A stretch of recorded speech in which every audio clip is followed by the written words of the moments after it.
ప్రతి వ్యక్తికి గోల్స్ ఉంటాయి, కానీ వాటిని నెరవేర్చుకునే టైంలోనే వాయిదాల మీద వాయిదాలు వేస్తుంటారు. రేపు చేద్దాంలే, ఎల్లుండి చేద్దాంలే. ఇప్పుడు మనం చెప్పబోయే స్టోరీలో ఒక 25 ఏళ్ల కుర్రవాడు తన గోల్స్ని ఎలా నెరవేర్చుకున్నాడు అనేది ఈ స్టోరీ. పూర్తిగా చూడండి. ఈ స్టోరీ మీ లైఫ్లో ఉపయోగపడే కొన్ని అచీవ్మెంట్స్ ఉంటాయి. ఒక చిన్న గ్రామంలో అర్జున్ అనే కుర్రవాడు ఉండేవాడు. అతనికి చాలా పెద్ద కళలు ఉండేవి. జీవితంలో చాలా పెద్ద స్థాయికి ఎదగాలని అనుకునేవాడు. కానీ అతనికి ఒక సమస్య కూడా ఉండేది. ఏ పనినైనా రేపు చేద్దాంలే, రేపటి నుంచి చదువుతాను, రేపటి నుంచి వ్యాయామం చేస్తాను, రేపటి నుంచి నా జీవితాన్ని మార్చుకుంటాను. కానీ ఇందులో తిరకాసు ఏంటంటే ఆ రేపటి అనేది ఎన్నడూ రాలేదు. ఆ రేపటి అనే రోజులు చాలా వెళ్ళిపోయాయి. కానీ ఇతను మాత్రం కలలు కంటూనే ఉన్నాడు. కానీ ఆ కలలను నెరవేర్చుకోవడానికి రేపు అనే ఆయుధాన్ని వాడుతున్నాడు. ఒకరోజు ఆ వ్యక్తి ఒక కొండపైకి వెళ్ళాడు. అక్కడ ఒక వృద్ధుడు కొన్ని బండరాళ్లను ఒక్కొక్కటిగా మోస్తూ ఉన్నాడు. అర్జున్ ఆ ముసలివాడిని ఇలా అడిగాడు, తాత, ఎందుకు నువ్వు ఈ వయసులో కూడా ఇంత కష్టపడుతున్నావు? ఆ ముసలి వ్యక్తి నవ్వుతూ అర్జున్ అడిగిన దానికి సమాధానం చెప్పాడు. ఈ రోజు నేను మోసే ఈ రాయి రేపటి నన్ను బలమైన వ్యక్తిగా మారుస్తాయి. అర్జున్కి ఆ మాట పూర్తిగా అర్థం కాలేదు. ఆ ముసలి వ్యక్తి అర్జున్ను ఒక చిన్న మొక్క దగ్గరికి తీసుకెళ్తాడు. ఈ మొక్కకు నువ్వు ఈరోజు నీళ్లు పోయకపోతే రేపటికి అది ఎండిపోతుంది. కానీ ప్రతిరోజు కొంచెం కొంచెంగా నీళ్లు పోస్తే అది ఒక రోజుకు ఒక పెద్ద చెట్టులా మారుతుంది. అప్పుడు అర్జున్ ఆలోచించడం మొదలుపెట్టాడు. విజయం ఒక్క రోజులో రాదు. ప్రతిరోజు చేసే చిన్న చిన్న ప్రయత్నాలు ఒకరోజు విజయంగా మారతాయి. ఆ రోజు నుంచి అతను ఒక నిర్ణయం తీసుకున్నాడు.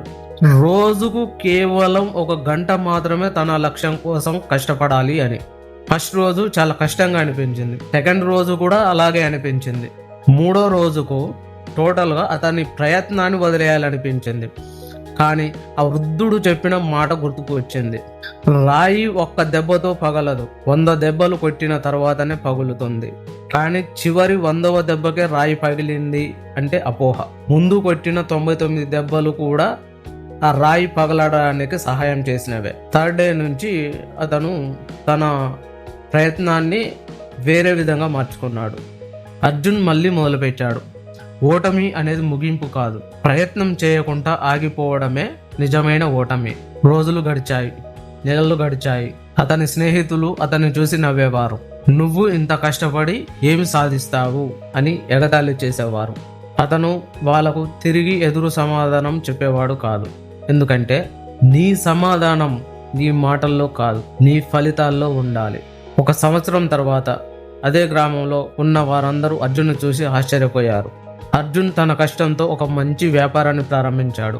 అతన్ని అవమానించిన వాళ్ళే ఇప్పుడు అతన్ని సలహాలు అడగడం మొదలుపెట్టారు. ఒక చిన్న పిల్లవాడు అర్జున్ దగ్గరికి వచ్చి ఇలా అడిగాడు, అన్నయ్య, నీ విజయ రహస్యం ఏంటి? అర్జున్ చిరునవ్వుతో చెప్పాడు, నేను పెద్ద పెద్ద పనులు చేయలేదు.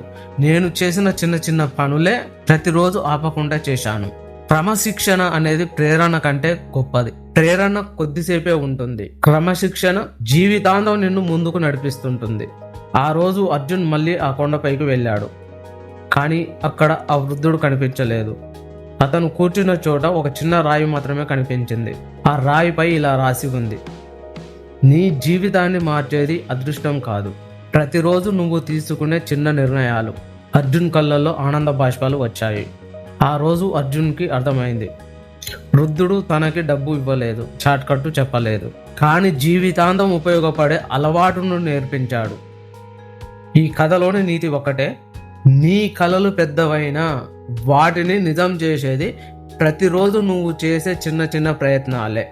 సమయం ఎవరిని ఎదురు చూడదు, కానీ సమయాన్ని గౌరవించిన వారిని విజయం ఎప్పుడూ నిరాశపరచదు.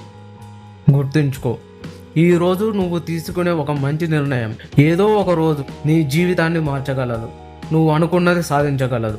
ఈ స్టోరీ మీకు నచ్చితే సబ్స్క్రైబ్ చేయడం మాత్రం మర్చిపోకండి. కామెంట్లో మాత్రం నా వీడియో ఎలా ఉందో చెప్పండి, ఎందుకంటే నాకు బూస్టింగ్గా ఉంటుంది.